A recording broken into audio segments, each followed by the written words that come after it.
Close your eyes and take a deep breath. Let your shoulders drop. Release the tension you've been carrying all day. Tonight, we're going on a journey together.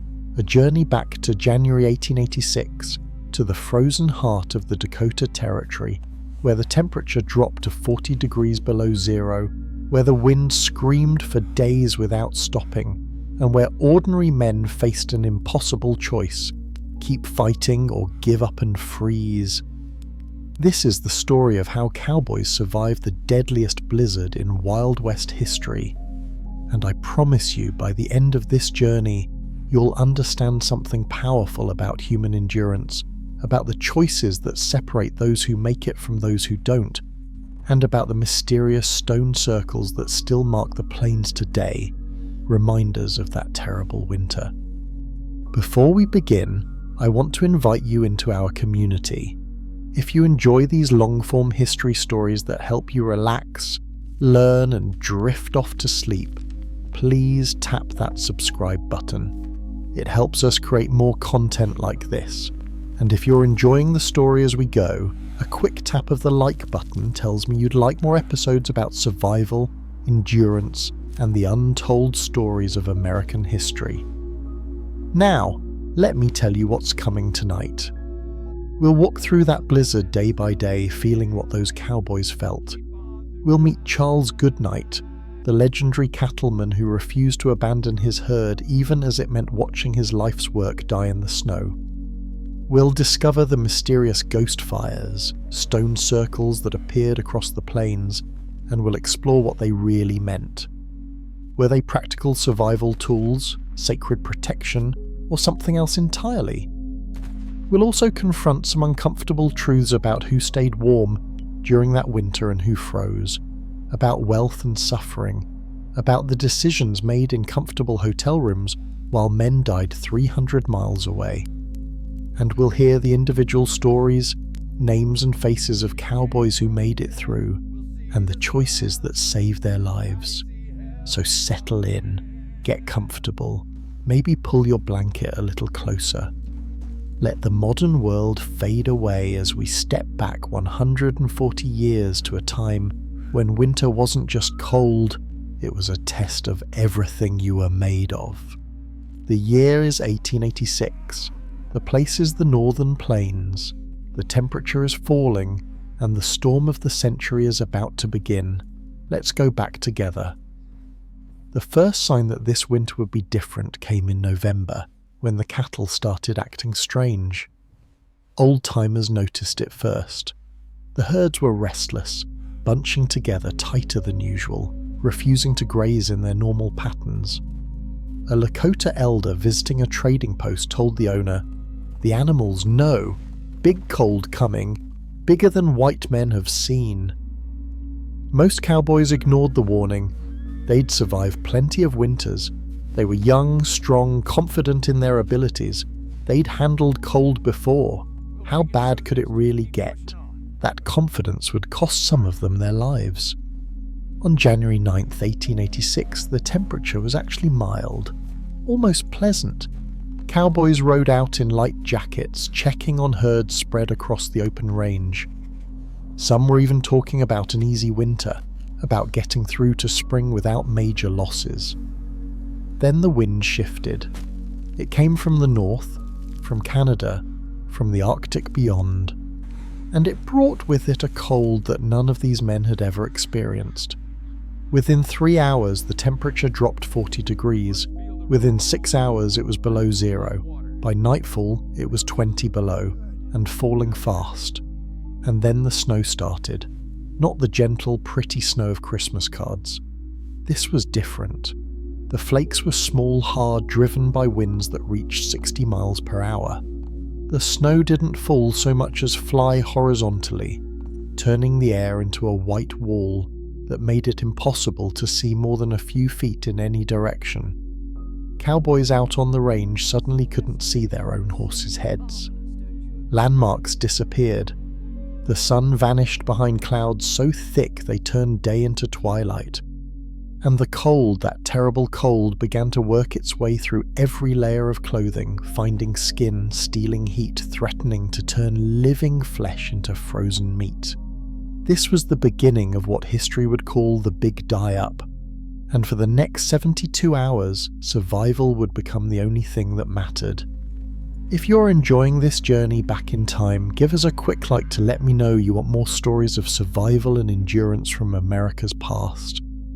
And drop a comment telling me where you're listening from tonight, whether it's midnight where you are, early morning, or somewhere beautifully in between.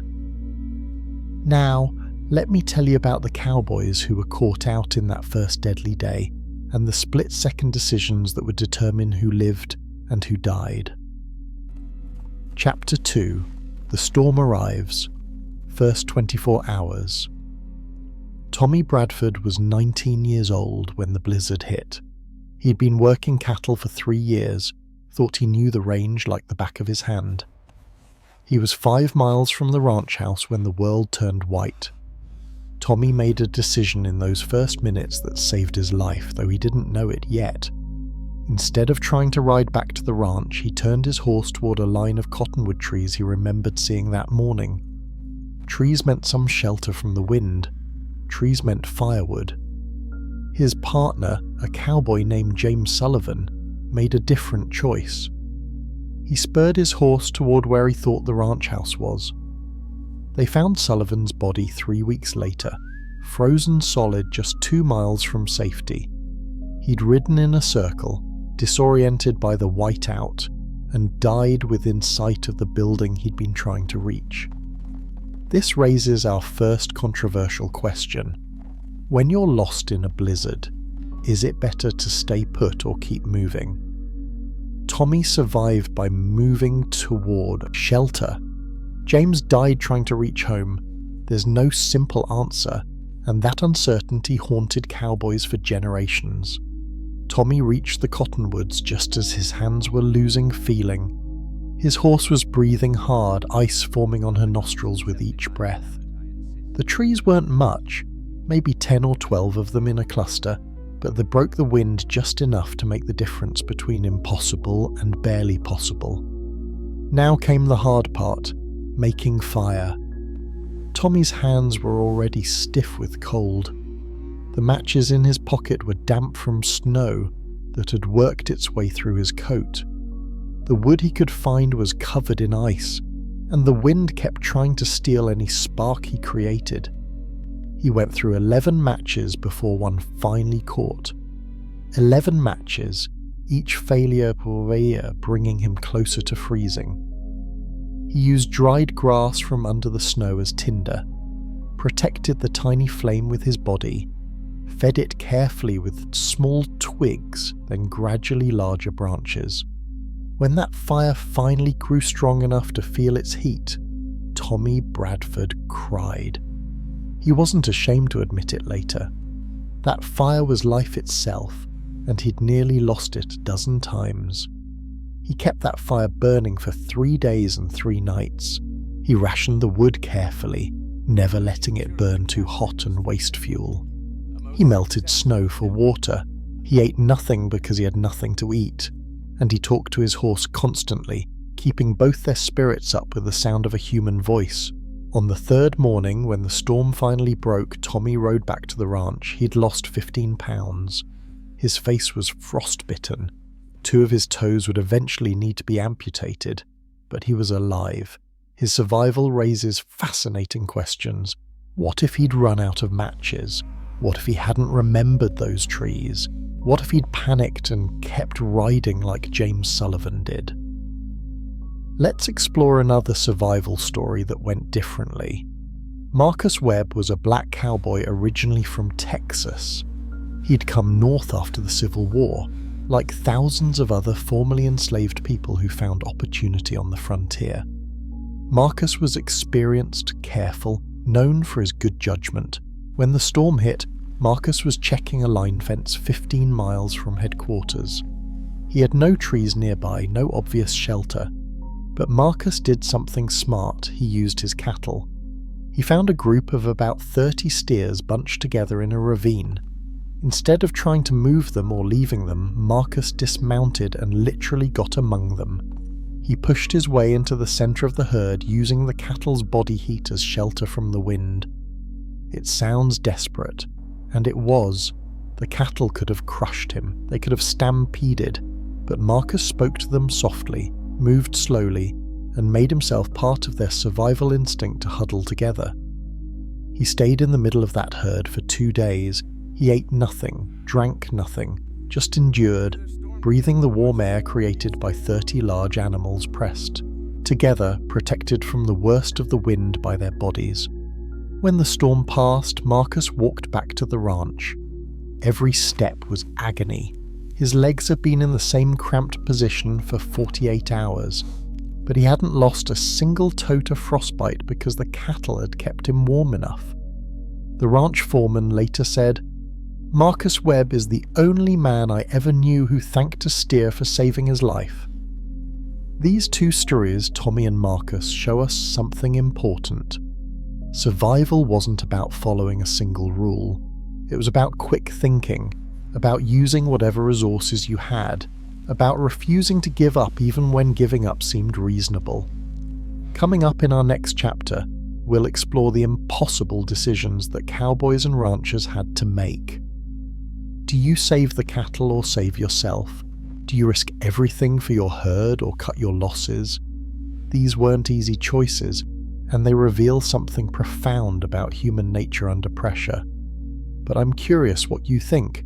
If you were caught in that blizzard, would you have tried to reach home like James Sullivan, or would you have looked for immediate shelter like Tommy Bradford? Drop a comment with your survival strategy. I read every comment, and I love hearing your thoughts. Now, let me tell you about the man who faced the hardest decision of all, Charles Goodnight, who watched his entire empire melt away like snow in the spring sun. Chapter 3: Survival Decisions, Right and Wrong Choices. Here's a question that might keep you awake, though I hope it doesn't. What would you sacrifice to survive? Your comfort, your possessions, your life's work, your pride? The Cowboys, trapped by the blizzard of 1886, had to answer these questions in real time, with frozen hands and foggy minds, with no time to philosophize, only time to act. Let me tell you about 3 different cowboys who made 3 different choices, and what those choices cost them. First, there's William Red Morrison, called Red for his hair, which was the colour of rust. Red was 23 years old, working for a ranch in Montana.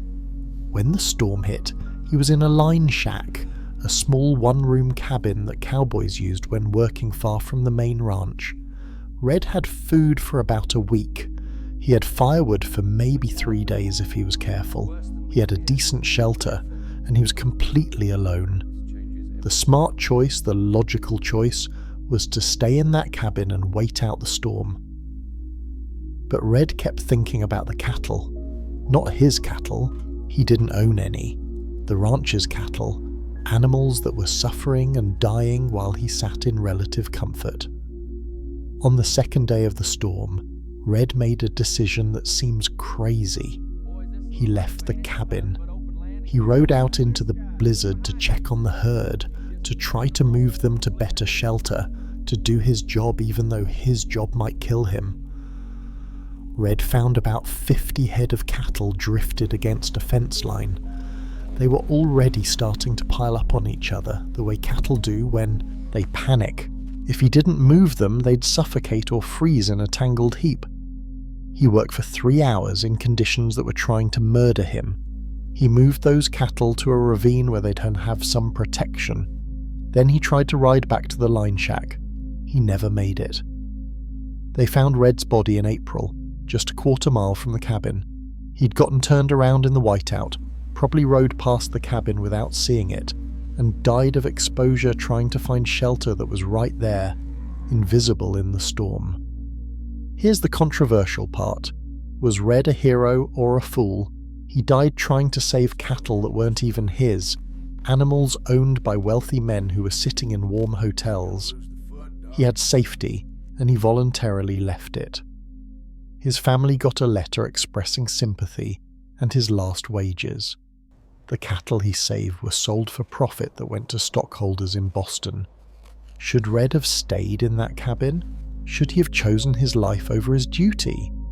There's no right answer, and that's what makes it haunt me. Now consider Samuel Chen, a Chinese immigrant who'd come to America to work on the railroads.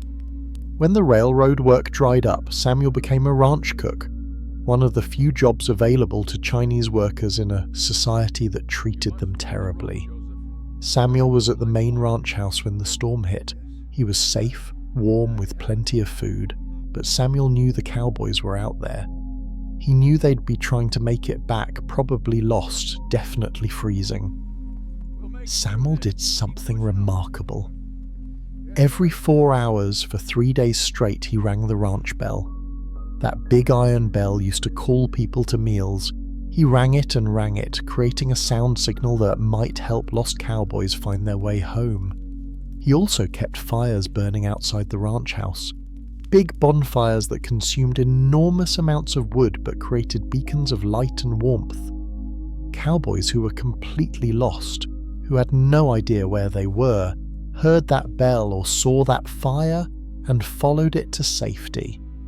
Samuel Chen saved at least 7 lives with those bells and fires. But here's what's interesting. He wasn't celebrated for it. He didn't get a medal or even a mention in most history books. Why? Because he was Chinese, and in 1886, Chinese immigrants were often treated as invisible, their contributions ignored or minimized. Decades later, one of the cowboys he saved, a man named Robert Hastings, wrote about Samuel in his memoirs. Hastings wrote, "That Chinaman saved my life and I never even thanked him wrong. I was young and stupid and full of ideas about who mattered and who didn't. I'd like to say I'm sorry, but Samuel's been dead 30 years. So I'll say it to anyone who'll listen. Samuel Chen was braver and better than most white men I knew, and if there's a heaven, he's in it." Samuel's story raises uncomfortable questions about whose heroism gets remembered and whose gets forgotten.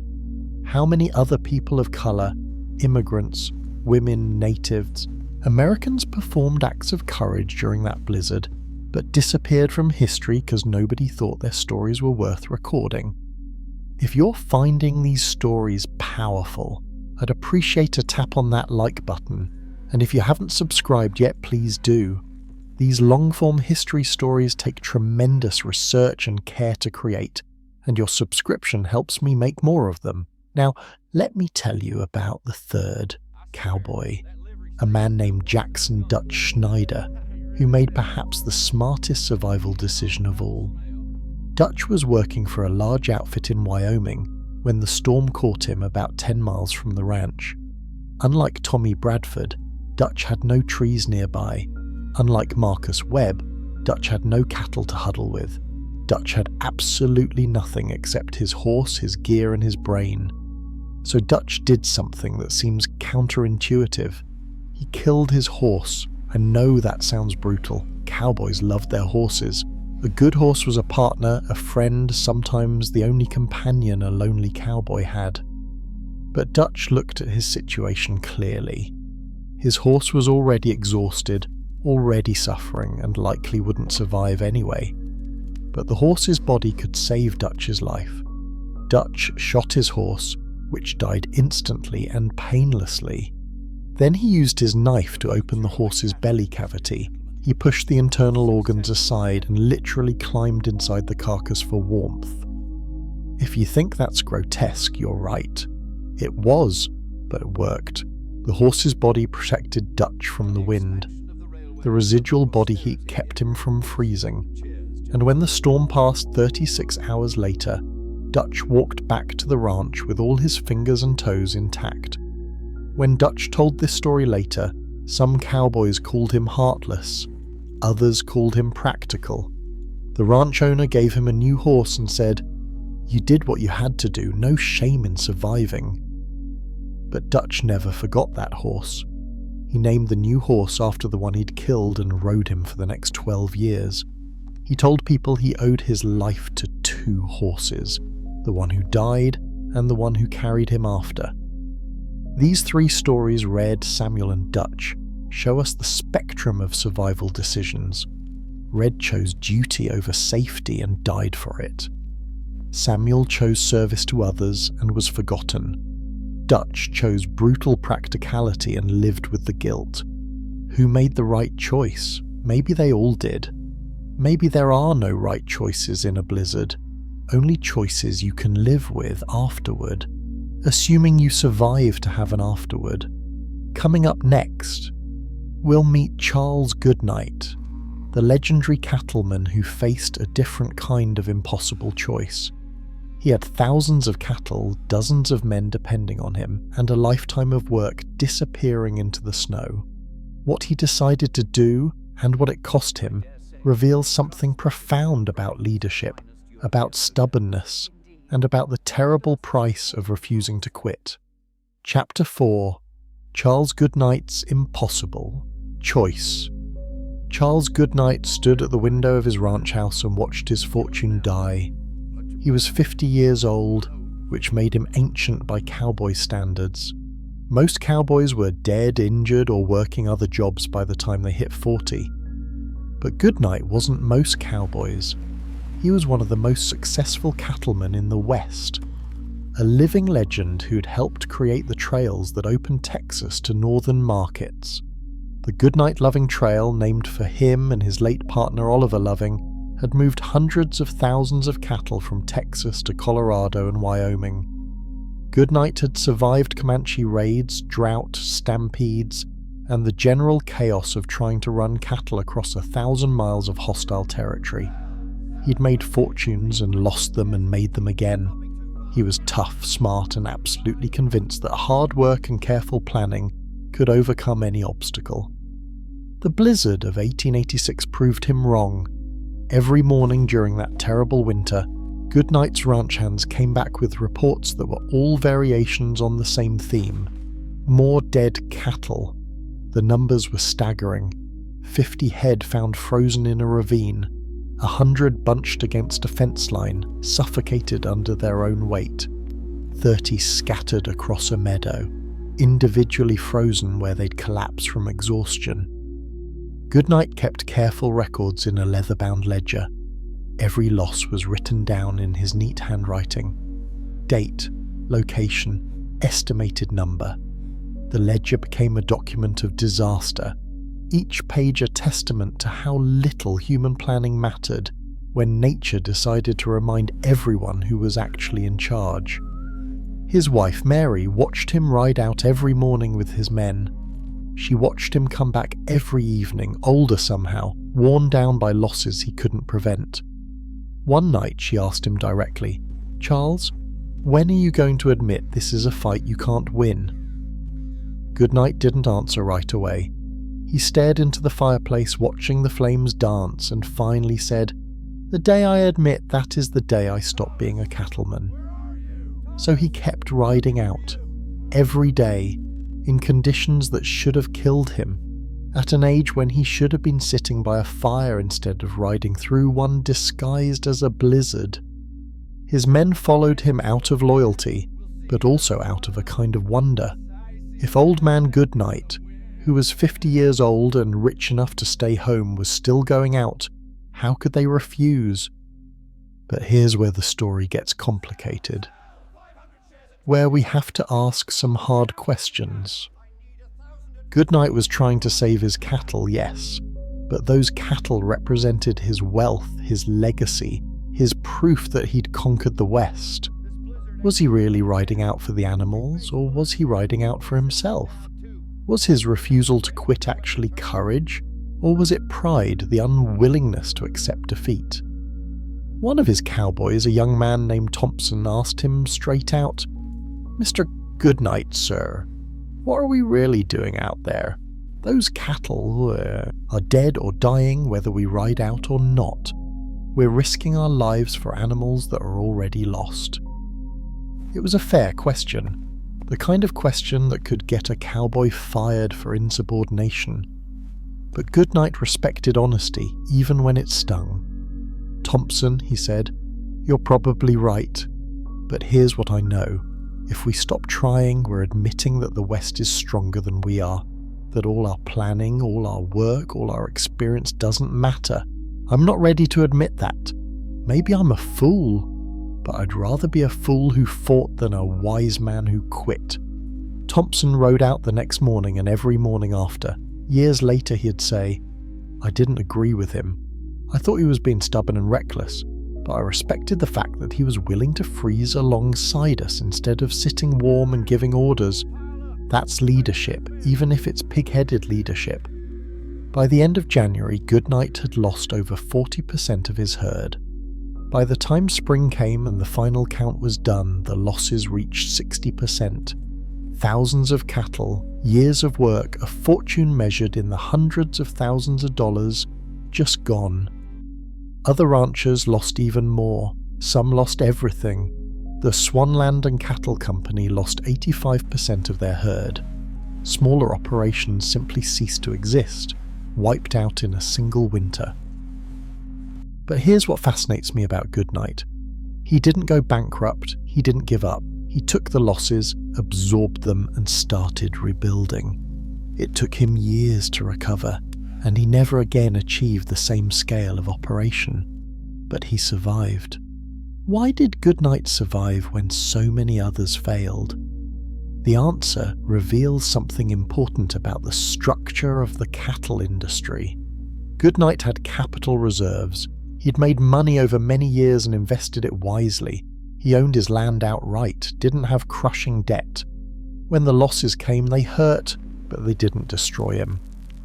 Other ranchers, especially those backed by Eastern investors who demanded quick returns, didn't have that cushion. They'd borrowed heavily to expand rapidly. When the blizzard killed their herds, they couldn't pay their debts. Banks foreclosed. Investors withdrew. Dreams ended. This raises our second controversial question of the evening. In a system where survival depends on having money in the bank, were the cowboys who died actually victims of nature? Or were they victims of an economic system that valued profit over human safety? Think about it this way. The blizzard was a natural disaster, yes, but the reason cowboys were out on the open range in winter, exposed to that disaster, was because the cattle industry ran on cheap labor and risk transferred downward. Cowboys worked for low wages, no benefits, and if they died, well, there were always more young men willing to take their place. The men who owned the cattle, like Goodnight, at least had the courage to ride out with their employees, but many, cattle barons, as we'll explore in a coming chapter, stayed in warm hotels and managed their losses from a distance. If you're enjoying this deep dive into a forgotten chapter of American history, do me a favor and share this video with someone who loves history or stories about human endurance. The algorithm rewards shares, and it helps these stories reach more people. Goodnight made another decision during that winter that's worth examining. When one of his cowboys, a man named Sullivan, disappeared during the storm, Goodnight personally led the search party. They searched for 3 days in brutal conditions before finding Sullivan's frozen body. They could have left the body, marked the location, and come back in spring. That would have been the practical choice. But Goodnight insisted on bringing Sullivan back immediately, on burying him in the ranch cemetery with a wooden cross marking his grave. When someone asked him why he'd risked more lives to recover a dead man, Goodnight said something that stuck with everyone who heard it. "Sullivan worked for me. That means he's my responsibility, alive or dead. I won't leave one of my men lying in the snow like a dead cow. He deserves better." That's the complexity of Charles Goodnight. Stubborn, proud, unwilling to accept defeat even when defeat was obvious, but also loyal to his men, willing to risk his own safety for theirs. treating them as humans who mattered rather than as disposable labor. The blizzard didn't break Goodnight, but it changed him. After 1886, he became more cautious, kept smaller herds, maintained emergency feed supplies. He'd learned that the West couldn't be completely conquered, only respected. In his later years, Goodnight became famous for another reason. He helped save the American bison from extinction. The same man who'd made his fortune running cattle helped preserve the buffalo that cattle had replaced. When asked why, he said, "I spent my life trying to control nature. Now I'm trying to let some of it survive despite what we've done." Charles Goodnight died in 2029 at the age of 93. He outlived most of the cowboys who worked for him during the blizzard. He outlived the open range era entirely. He lived long enough to see the Wild West become a tourist attraction, a theme for Hollywood movies, a myth that bore little resemblance to the reality he'd experienced. But he never forgot that winter. Even decades later, if you mentioned the blizzard of '86, Goodnight would get quiet, his eyes would go distant, and he'd say, "That was the winter that taught me I wasn't as smart as I thought I was." Coming up, we'll hear the stories of individual cowboys who survived through cleverness, luck, and sometimes near miraculous circumstances.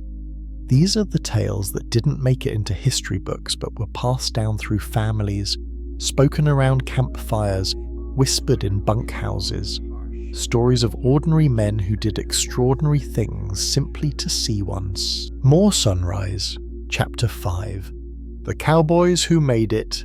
Individual Stories.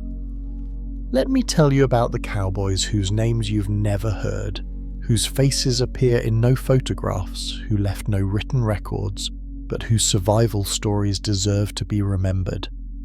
Take Daniel Brightwater, for instance. Daniel was half Cheyenne, half Irish, which meant he belonged fully to neither world but had learned survival skills from both. White cowboys often dismissed him, and some native communities viewed him with suspicion. But when the blizzard hit, Daniel's mixed heritage became his advantage. Daniel remembered stories his Cheyenne grandmother had told him about surviving severe winters. She taught him to read snow, to understand that not all white is the same. Wind-packed snow is hard enough to walk on. Fresh powder will trap you. Ice-crusted snow will cut through clothing like knives. When the storm caught Daniel 10 miles from shelter, he didn't panic. He'd been trained since childhood not to panic. Instead, he looked for what his grandmother called earth signs, subtle features in the landscape that indicate protection. He found a place where the snow had drifted into a natural formation, creating a kind of cave with an air pocket inside. Daniel didn't just huddle in this space, he improved it. He used his horse blanket to create a wind barrier at the entrance. He positioned himself so his body heat would be trapped inside rather than escaping. And he controlled his breathing, staying calm, conserving energy. Daniel stayed in that snow cave for 2 full days. When the storm cleared, he walked back to the ranch with minor frostbite but otherwise healthy. The other cowboys asked how he had survived. Daniel tried to explain about snow caves and earth signs and controlled breathing, but most of them didn't really listen. They'd already decided it was luck or Indian magic, which was their way of dismissing knowledge they didn't want to acknowledge. Years later, a few cowboys did ask Daniel to teach them what he knew. He did patiently, and those men survived. Later blizzards using techniques passed down from Cheyenne grandmothers to Irish Cheyenne grandsons to cowboys who'd never left Texas before heading north. Then there's the story of the Eriksson brothers, immigrants from Sweden who'd arrived in America just 5 years before the blizzard. Lars and Henrik Eriksson had been farmers in Sweden, accustomed to harsh winters, but nothing had prepared them for the American plains. The brothers were working a fence line when the storm hit. They had no shelter, no real firewood, nothing but each other and the tools in their saddlebags. most cowboys would have panicked or tried to ride to safety. The Erickson brothers did something different. They built a wall. Using fence posts they pulled from the ground, using their saddles and blankets, using snow itself packed and formed into blocks, they constructed a windbreak. It wasn't elegant, wasn't perfect, but it created a pocket of relatively calmer air behind it. Then they did something even smarter. They shared body heat. They sat back to back, each man's body warming the other, their coats overlapping to create a shared envelope of protection. Every hour they'd stand up and move around for 5 minutes, forcing blood to circulate, preventing their bodies from shutting down. They sang songs from Sweden, loud and off-key, partly to keep their spirits up, partly to maintain breath control, partly just to prove they were still alive. Neither man spoke much English yet, but they knew these Swedish folk songs, had sung them since childhood. The melodies carried across the frozen plains, small defiant sounds in the enormous silence of the storm. Both brothers survived. Both kept all their fingers and toes. And when spring came, they wrote letters home to Sweden, trying to describe what they'd experienced. Lars wrote, "America is a hard land, but it teaches you what you're made of. Henrik and I learned we're made of stubbornness and Swedish folk songs. That was enough." If these survival stories are resonating with you, I'd love to hear about it in the comments. Have you ever been in a situation where you had to rely on yourself completely, where your knowledge or quick thinking made the difference? Share your story below. I read every comment, and I love learning from this community. Now let me tell you about Josephine Miller, because women were part of this story too, even though they're often left out of cowboy histories. Josephine wasn't a cowboy in the traditional sense. She was a ranch wife, which meant she managed the household, raised children, often did accounting for the ranch, tended gardens, preserved food, and basically kept entire operations running while men got credit for the outdoor work. When the blizzard hit, Josephine's husband and 2 sons were out checking the herd. Josephine was home with her 8-year-old daughter and a cowboy who'd been injured the week before, a man named Carlos Ramirez, who had a broken leg and couldn't ride. For 3 days, Josephine kept that ranch house functioning. She maintained the fires, she rationed food carefully, she melted snow for water, she tended Carlos's injury, which was showing signs of infection, and she kept her daughter calm, turning the storm into an adventure rather than a terror. But Josephine did something else remarkable. She created navigation aids for anyone trying to reach the ranch. She hung lanterns in every window. She rang the dinner bell every hour. And when the wind died down for brief moments, she fired her husband's rifle 3 times in quick succession, creating a sound signal that could be heard for miles.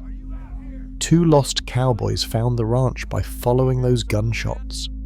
One of them later said, "I heard 3 shots and figured either someone was signaling for help or someone was celebrating surviving.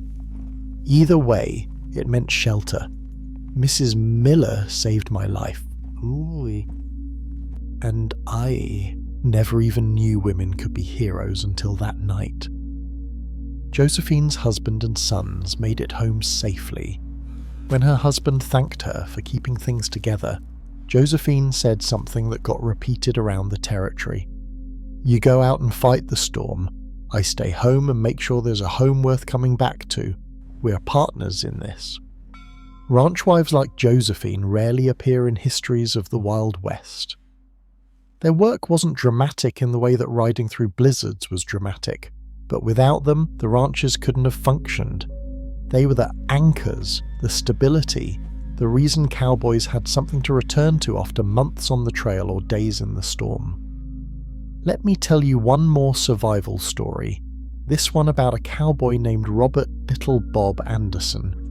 Little Bob got his nickname because he was short, barely 5'4", which was small even by the standards of a time when most people were shorter than they are today.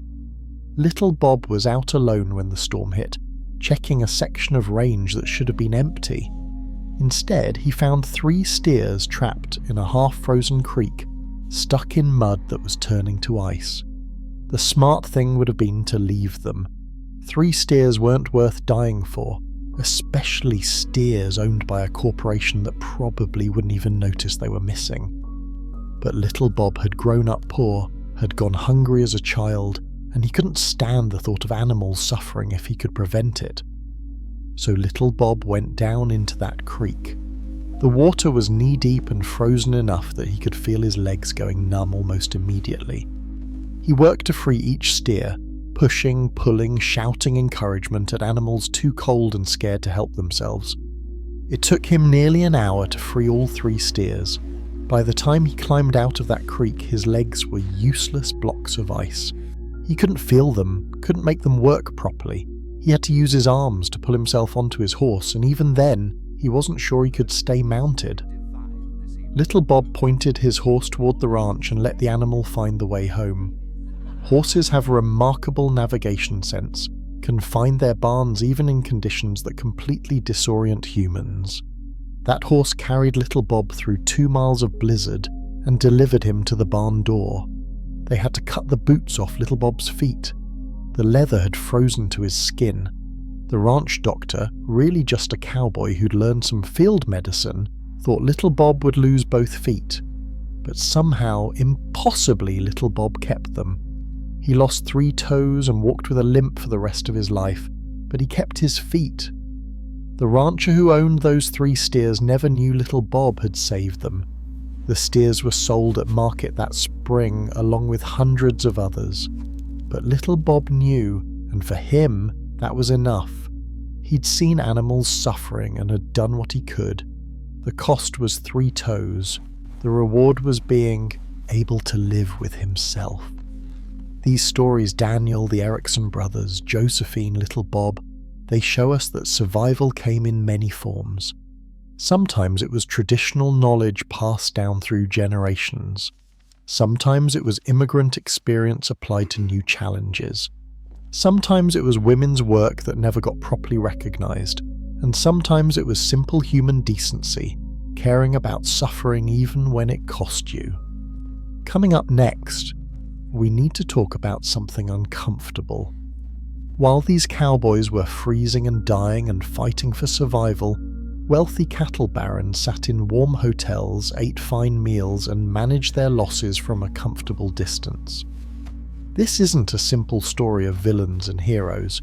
It's more complicated than that. But we need to look at it honestly because it reveals truths about the Wild West that mythology usually ignores. If you're still with me, thank you. Give that subscribe button a tap if you haven't already. These stories deserve to be told, and your subscription makes that possible. Chapter 6: What the Wealthy Knew and Didn't Do. On the same night that Tommy Bradford was trying to light a fire with numb hands, on the same night that Marcus Webb was huddled with cattle for warmth, on the same night that Red Morrison was dying a quarter-mile from safety, the cattle barons were having dinner. The Dodge House Hotel in Dodge City, Kansas, was 300 miles south of the worst of the blizzard, close enough that they'd received telegraph reports about the storm, far enough that the weather was merely cold rather than deadly. Inside, gas lamps glowed warmly. A piano player performed popular songs, and men in tailored suits ate roasted beef while discussing the financial implications of losing tens of thousands of cattle. Now, before I go further, I want to be clear. Not all wealthy ranchers were callous. Charles Goodnight rode out with his men. Some ranch owners genuinely cared about their employees, but the system itself, the structure of the cattle industry, was built in a way that concentrated comfort at the top and distributed suffering across the bottom. James Patterson, who controlled operations for the Swanland and Cattle Company, sat at the head table. His company would eventually lose 85% of its herd, but tonight, the losses were still hypothetical, still just numbers in telegrams. Patterson raised his whiskey glass, Kentucky bourbon that cost more per bottle than a cowboy earned in a week. and proposed a toast. To resilience and recovery, gentlemen. The strong will survive this winter, and we will emerge stronger. The other men joined the toast. Crystal glasses clinked. The pianist transitioned into a cheerful melody, and someone started telling a humorous story about a greenhorn from Boston who'd visited a ranch once and been shocked by the rustic conditions. Here's my question, and I really want you to think about this. Were these men villains? They weren't torturing anyone. They weren't deliberately causing suffering. They were simply running businesses according to the logic of their time. They provided jobs, after all. They'd organized the infrastructure that made the cattle industry possible. Without their investment, there would be no ranches, no jobs, no opportunities for cowboys to make a living. But they were also profiting from a system where other people took all the physical risk while they took none, where cowboys died trying to save cattle that the cowboys didn't own, where survival often depended on having financial reserves that cowboys, by definition, didn't have. One of the men at that dinner, a banker named Hamilton Pierce, actually said this out loud. "The blizzard is a correction, gentlemen. It will eliminate the inefficient operators, those who lacked proper planning. The industry will be stronger afterward." He wasn't wrong exactly. The cattle industry did change after 1886. Ranchers became more cautious, kept smaller herds, maintained emergency supplies. The industry did become more efficient, but efficiency meant that smaller ranchers, people without capital reserves, were wiped out. It meant consolidation of the industry into larger corporations. It meant that the path to becoming a ranch owner, which had been difficult but possible, became nearly impossible. Cowboys who dreamed of someday owning their own spreads saw that dream die in the snow. In another part of town, in smaller boarding houses, ranch wives waited for news. Mrs. Catherine Morrison sat by a coal stove reading a serialized romance in Harper's Weekly. The story featured brave cowboys rescuing Gentile Eastern women from various dangers. She worried about her husband who was out on the range, but her worry was abstract. She imagined cold as an intensification of the chill she felt walking from the parlor to the bedroom. She couldn't conceive of cold as an existential threat, as something that wanted to kill you and had the power to do so. This wasn't her fault. She'd lived her entire life in protected circumstances. Cold for her was something you fix by adding another log to the fire or putting on a shawl. She'd never experienced the kind of cold that works its way through every layer and finds your bones. When her husband returned home safely 2 weeks later, she was relieved and grateful. She made his favorite meal. She listened to his stories about the storm, though the details made her uncomfortable. And then life returned to normal. The storm became an anecdote, a dramatic story to tell at dinner parties, a reminder of how wild and unpredictable the frontier could be. But I wonder, should we judge her for not understanding, for not being able to imagine suffering she'd never experienced? Or should we recognize that humans have always been this way, able to coexist with suffering as long as it's happening to someone else, somewhere else? If you're finding these questions challenging, that's good. History shouldn't be comfortable. It should make us think about systems, about how societies organize themselves, about who bears risk and who reaps reward. Drop a comment telling me what you think about these questions. I genuinely want to know your perspective. In Denver, even farther from the immediate danger, investors bought and sold shares in cattle companies they'd never seen. The market responded to news of the blizzard with volatility, initial panic, sharp sell-offs, then gradual recovery as buyers realized that dead cattle meant reduced supply, which would eventually drive prices higher. Catastrophe for the cowboys meant opportunity for the speculators. These investors weren't evil. They were playing by the rules of capitalism. buying low and selling high, responding to market signals. But those market signals represented real animals dying, real men freezing, real families losing livelihoods. The distance between the Denver Exchange Building and the Dakota Territory wasn't just geographic, it was psychological, emotional, moral. In Denver, cattle were abstract numbers on a chalkboard. In Dakota, they were living creatures with ice forming on their eyelashes. At the Windsor Hotel, Denver's finest establishment, railroad magnates and mining barons gathered for their own version of weathering the storm. Here the luxury was even more pronounced. Belgian carpets, Italian marble, champagne flowing freely. One wealthy investor said something that was recorded in a letter he wrote later. "I'm told the Cowboys are having a difficult time, and I do feel for them. But that's the nature of frontier work. It requires hardy men willing to take risks. If they weren't willing to endure hardship, they shouldn't have chosen this profession." This statement reveals a profound misunderstanding. Most cowboys didn't choose their profession in any meaningful sense. They did it because options were limited, because opportunities were few, because they'd been born into circumstances that offered few alternatives. Young men from poor families, immigrants with limited English, black freedmen barred from most professions, Native Americans pushed off their lands.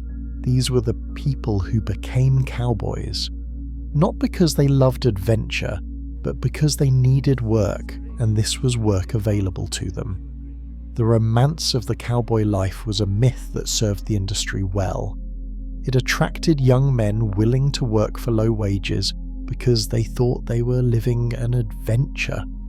It justified poor conditions because real cowboys were tough and didn't complain. It made exploitation look like opportunity. Now, here's where the story gets more complicated.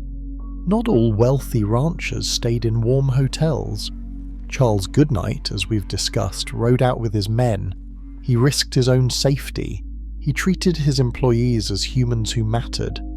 And some wealthy people did try to help. After the blizzard, several cattle barons donated money to help families of cowboys who died. It wasn't much, and it didn't fix the systemic problems, but it was something. So we can't paint this in simple terms of evil rich people and noble poor people.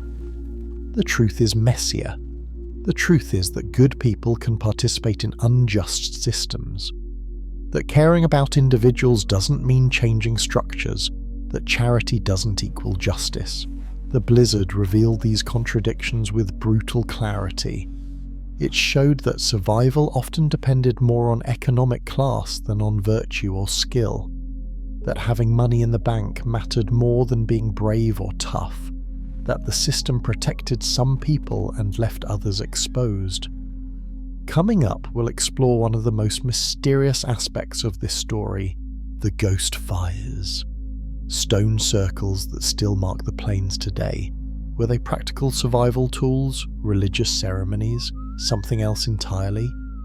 The answer reveals surprising connections between cowboys and Native American traditions, between different cultures trying to survive the same harsh land. Chapter 7: The Ghost Fires. Mystery: what really happened? In the spring of 1887, when the snow finally melted and ranchers could assess the full scope of the disaster, they began finding something strange. Stone circles scattered across the plains. Perfect circles of the fire-blackened rocks, arranged with geometric precision, all facing southeast. The ranchers assumed these were temporary campfires built by cowboys during the storm. But as more circles were discovered, patterns emerged that didn't quite make sense. The circles were too consistent, too deliberate, too carefully aligned to be random survival camps.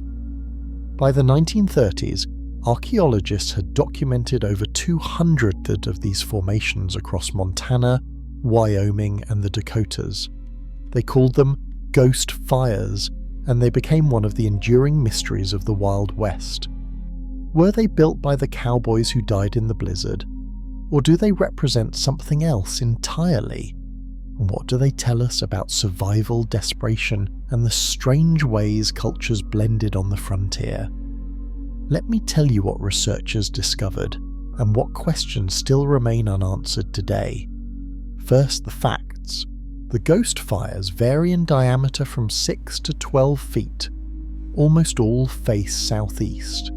Some contain artifacts, horseshoes, buttons, coins, fragments of glass that might have been bottles or lantern fixtures. Carbon dating confirms they were built in the mid-1880s, precisely when the blizzard occurred.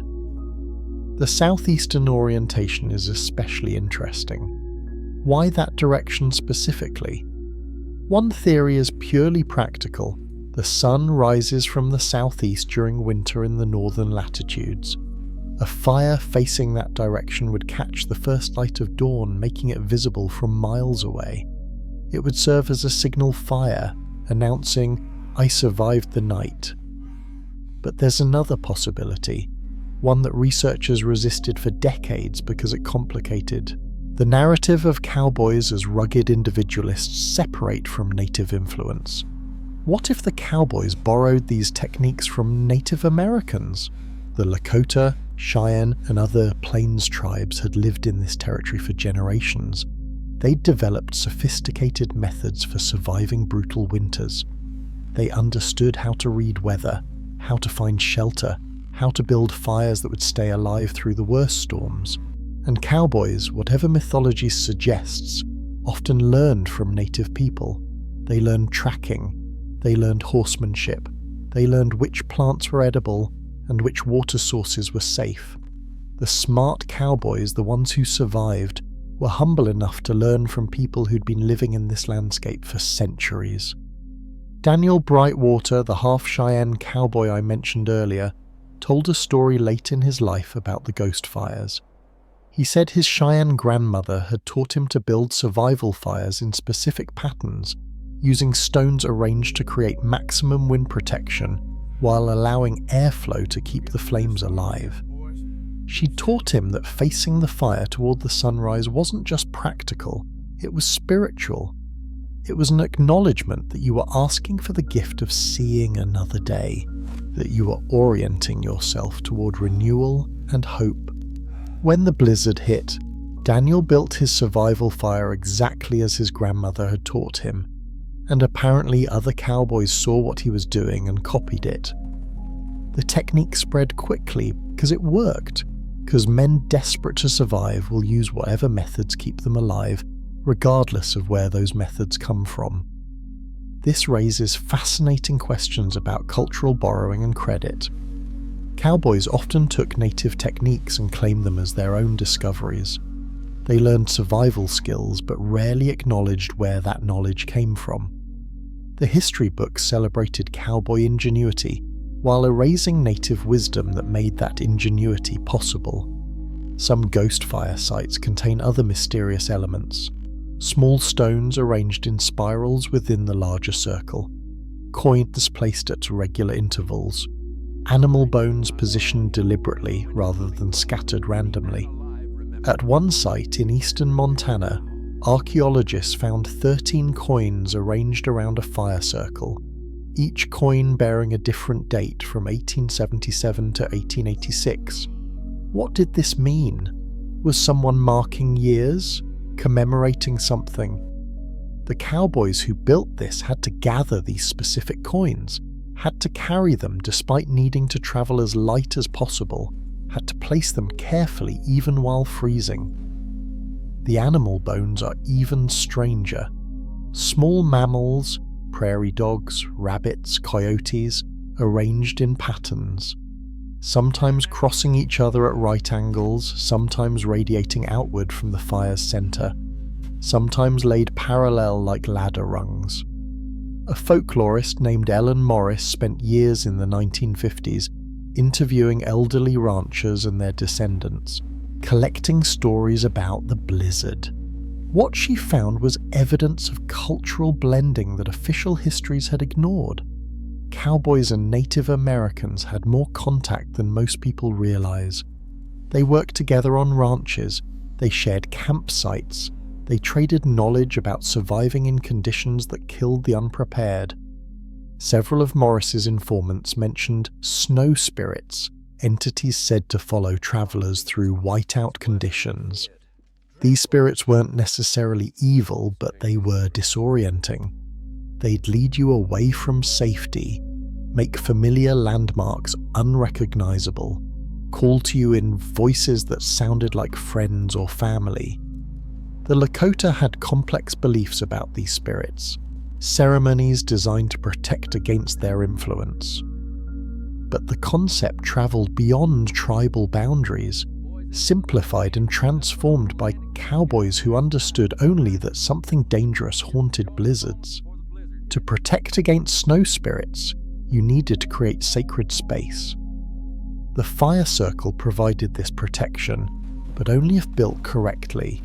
Stones placed at specific intervals, offerings left for the spirits, orientation toward the sunrise. Now, here's where this gets controversial. Were the cowboys actually encountering spirits, or were they experiencing the psychological effects of extreme cold and isolation? Hypothermia causes hallucinations. Exhaustion creates auditory distortions. Stress makes the mind see patterns and meanings that aren't objectively there. But does it matter? Whether the snow spirits were literal entities or metaphors for the dangers of winter, the survival techniques designed to protect against them worked. Cowboys who built their fires in these specific patterns were more likely to survive. The spiritual practice had practical benefits. What do you think? Were the ghost fires simply smart survival technique, or do they represent something more? Have you ever experienced something you couldn't explain rationally, but that felt real at the time? I'd love to hear your thoughts in the comments. And if you're finding this exploration fascinating, share this video with someone who loves mysteries and forgotten history. One old rancher told Ellen Morris a story that gave him chills. His grandfather had gotten lost in the blizzard and started hearing voices calling his name. He knew somehow that following those voices meant death, so he stopped moving entirely, built his fire where he stood, and waited. During that long night, the grandfather saw figures moving around his fire circle, people he didn't recognize but who seemed familiar. They kept the flames fed while he rested in a state between sleep and unconsciousness. When he woke at dawn, his fire was still burning strong. His woodpile had diminished, though he had no memory of feeding the fire. He found footprints in the snow around his circle, but they vanished after a few yards, leading nowhere, ending in nothing. Was this a true visitation by spirits? Or was it his own semi-conscious self, rising periodically to tend the fire, creating memories his exhausted brain couldn't properly record? The grandfather believed it was spirits, believed they'd saved his life, and he built fires in that same pattern for the rest of his life, whenever he camped outdoors. As thanks, as acknowledgement, as endurance, the ghost fires still exist today. You can visit some of them if you know where to look. They're marked on archaeological survey maps, protected by historical societies, slowly being reclaimed by prairie grass. If you stand in one of these circles at dawn, when the light comes from the southeast as it always has, you might feel something. Maybe it's just suggestion, your brain creating meaning because you want there to be meaning. Or maybe something does linger in these places. Not ghosts exactly, but echoes. The residue of desperate hope made manifest in stone and ash. Coming up next, we'll explore another aspect of survival that's often overlooked, the Native American wisdom that helped some cowboys live while others died. This isn't feel-good multiculturalism. This is documented history of knowledge sharing, of cultural contact, of survival techniques passed between people who are often portrayed as enemies but who sometimes collaborated to survive the land's harshest challenges. Chapter 8: Native American Wisdom That Saved Lives. The story we usually hear about cowboys and Native Americans is simple: conflict, violence, the Indian Wars, the conquest of the frontier. And yes, all of that happened. The violence was real, the displacement was tragic, the injustice was profound. But something else also happened that history books rarely mention. Survival knowledge flowed between cultures. Cowboys who were smart enough to listen learned techniques that kept them alive, and during the blizzard of 1886, that knowledge made the difference between freezing and surviving. Let me tell you about Joseph Two Ropes Henderson, a cowboy who got his nickname from a Lakota elder who taught him advanced roping techniques.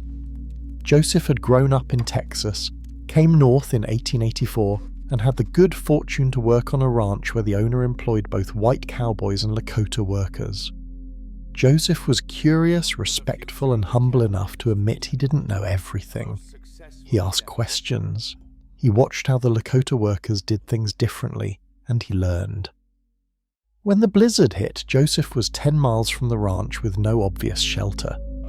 But he'd learned from his Lakota co-workers how to read the landscape for microclimates, places where terrain features created pockets of less severe weather.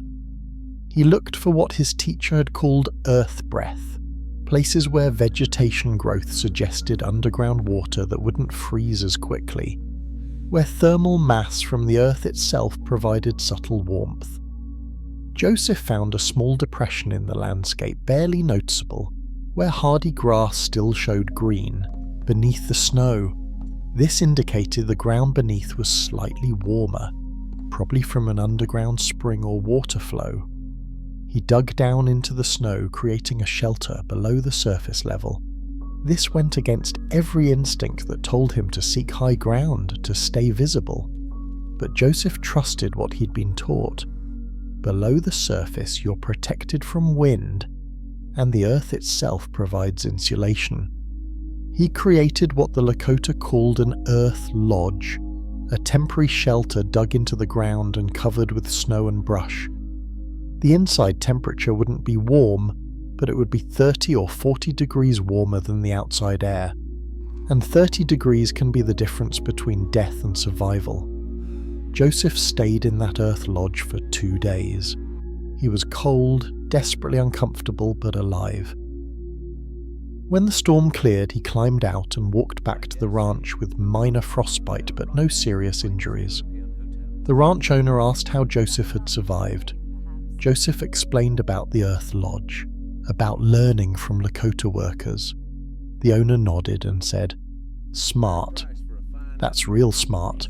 We should teach that to all the boys." But they didn't, because teaching it would mean acknowledging that Native Americans had superior knowledge about certain things. And in 1886, most white Americans weren't ready to make that acknowledgement. Joseph tried to share what he'd learned with other cowboys. Some listened, most didn't. They'd rather rely on their own instincts than learn from Indians. Their pride cost some of them their lives. Another survival technique that some cowboys learned from native peoples was clothing layering. The Lakota had perfected the art of trapping warmth using multiple layers with air gaps between them. It wasn't about having the thickest coat, it was about creating dead air space that your body heat would warm.